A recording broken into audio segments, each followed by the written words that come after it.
அல்லாஹ்வின் தூதர் ஸல்லல்லாஹு அலைஹி வஸல்லம் ஒரு முறை எனது வீட்டில் தமது கணுக்கால்களிலிருந்து சற்று துணி விலகியிருந்த நிலையில் ஒருக்கணித்து படுத்திருந்தார்கள். அப்போது என் தந்தை அபூபக்ர் அவர்கள் உள்ளே வர அனுமதி கேட்டார்கள். படுத்திருந்த நிலையிலேயே அல்லாஹ்வின் தூதர் அவர்கள் என் தந்தைக்கு அனுமதியளித்தார்கள். அவர்கள் வந்து பேசிக் கொண்டிருந்தார்கள்.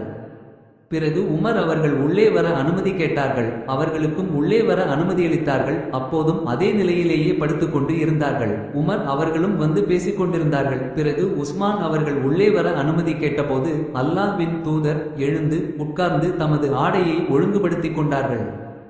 உஸ்மான் அவர்கள் உள்ளே வந்து பேசிக் கொண்டிருந்தார்கள். அவர்கள் புறப்பட்டு சென்றதும் நான், அபூபக்ர் அவர்களும் உமர் அவர்களும் உள்ளே வந்தபோது அவர்களுக்காக நீங்கள் பெரிதாக அலட்டிக் கொள்ளவில்லை. பிறகு உஸ்மான் அவர்கள் உள்ளே வந்தபோது மட்டும் நீங்கள் எழுந்து உட்கார்ந்து உங்கள் ஆடையை சரி செய்து கொண்டீர்கள், ஏன் என்று கேட்டேன். அதற்கு அல்லாஹ்வின் தூதர், வானவர்கள் கண்டு வெட்கப்படுபவரை நான் கண்டால் வெட்கப்பட வேண்டாமா